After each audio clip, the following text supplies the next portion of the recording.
बड़ी देर का इंतजार है वो आज पार्टी के जिथे जिथे भी सारे कोई कैंडीडेट खड़ोते हैं उन्हें भी मतलब कामयाब करो। अब मैं रिक्वेस्ट करूंगा, पीछे बैठे हैं मेरे प्रमंडल ब्लॉक के सारे आदाब, अस्सलाम वालेकुम। सारे मिली जुली सरदार मनजीत सिंह जी और अपनी पार्टी की प्रधान जनाब अल्ताफ गंज साहब के बीच तकरीबन 5 एकड़ के रोड। वैसे तो कन्हैया जी विक्रम सिंह बसीदू जी, विक्रम सिंह बसी जनाब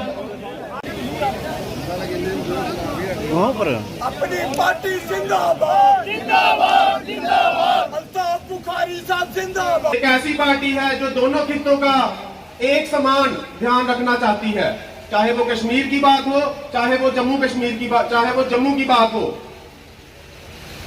इस पार्टी की एक मेन नीति है कि ये सच की राजनीति करेंगे, कोई झूठे वादे नहीं होंगे, कोई झूठी तकरीरें नहीं होंगी, जो सच है बस वही सामने आएगा।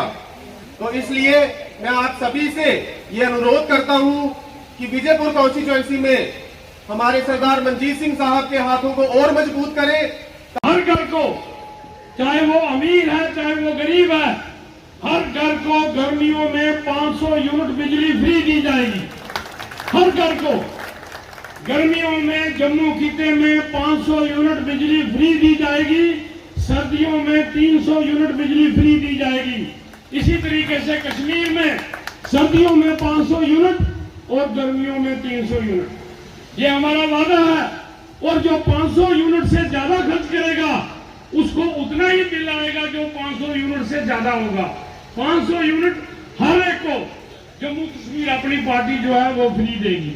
दूसरा हमारा वादा है कि ये जो ओल्ड एज पेंशन है, ये बुढ़ापा पेंशन या विधवा पेंशन, जो हमारे बच्चे अंगहीन है, हैंडीकैप है, जो हमारे बच्चे अनाथ हैं, इनको आज 1000 रुपया पेंशन मिलती है। इस महंगाई में 1000 रुपये में कुछ नहीं बनता।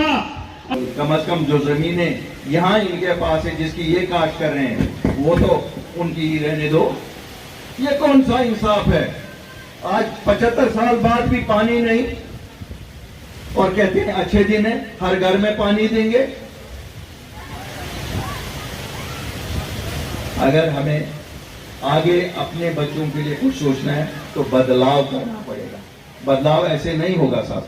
देखिए ये बहुत शातिर लोग हैं, ये कल आपको मजहब के नाम पे वोट मांगेंगे, कोई रीजन के नाम पे वोट मांगेगा, कोई किसी और नाम पे वोट मांगेगा।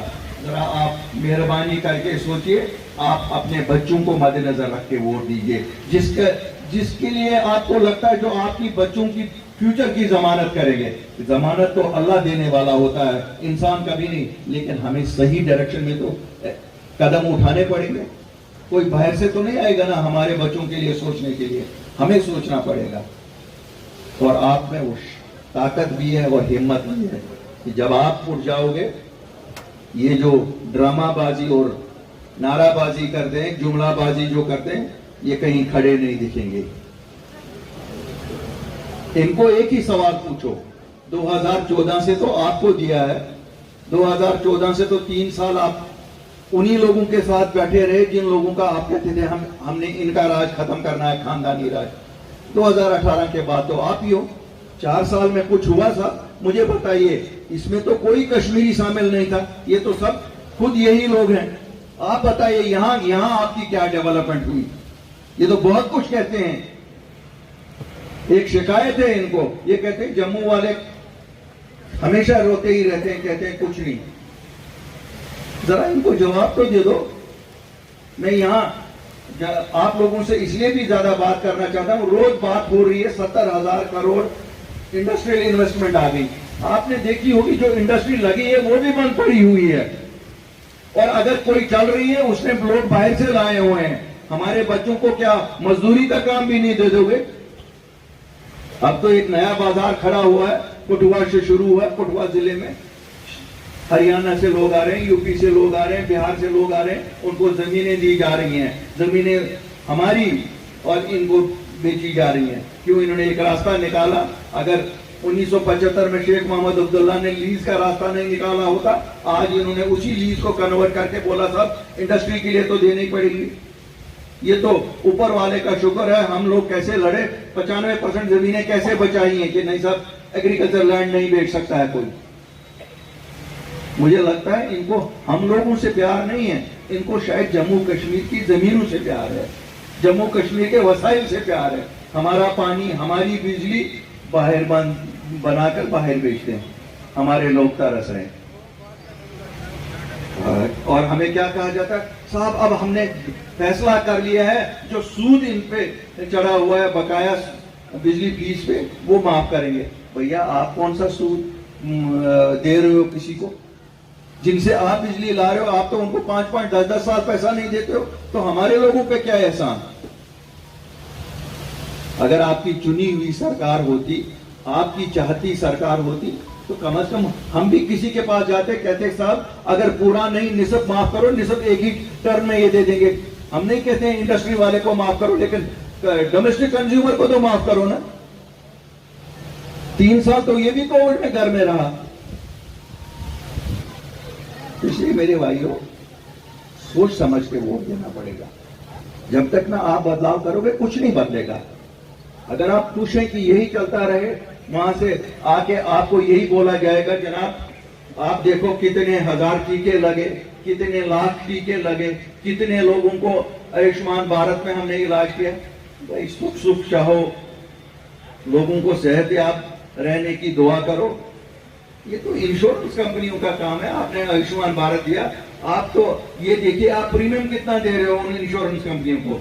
हमारे लोगों ने तो ठीक है, मुझे कल कोई, मैं कहीं प्रोग्राम में गया, वहां आंकड़े गिनवा रहे थे, बीजेपी वाले आंकड़े गिन रहे थे कि 4 लाख लोगों ने आयुष्मान भारत का फायदा उठाया। अब ये बिल्कुल सही बात है, इंश्योरेंस मिला, ये भी अच्छी बात है कि यहाँ जम्मू कश्मीर के सभी लोगों को 5 लाख रुपए तक का इंश्योरेंस है आयुष्मान भारत में। लेकिन साहब ये भी बताए ना, जम्मू कश्मीर की बिजली कितने हिंदुस्तान में कितने करोड़ लोगों को आप दे रहे हैं, ये भी हिसाब करो ना। ये जब आप गिनती करते हो 4,40,000 लोगों ने आयुष्मान भारत का फायदा उठाया, ये भी तो दूसरा कहो। आज ये भी गिनवाया जा रहा है शौचालय कितने बनाए गए। शर्म करो, 75 साल बाद अब हमें जम्मू कश्मीर में ये गिनवाने के लिए आए हो कि शौचालय कितने बने। आप तो कहते हो हम 5वीं दुनिया के सबसे 5वें नंबर पे आ गए हैं तरक्की में, अब अंग्रेजों को भी पीछे छोड़ दिया। तो शौचालय गिन रहे हो? अगर गिनना है गिनो, अल्ताफ बुखारी से सुनो। 23,000 स्कूल है तुम्हारे सरकारी सेक्टर में, 19,500 की तो न शौचालय है, न बिजली है, न पानी है। और अगर सुनना है तो सुनो, आपके पीएचसी 90% पीएचसी में डॉक्टर नहीं है, टेक्नीशियंस की तो बात ही नहीं है। ये आप हमें कहते हो यही तरक्की है, यही अच्छे दिन है हमारे।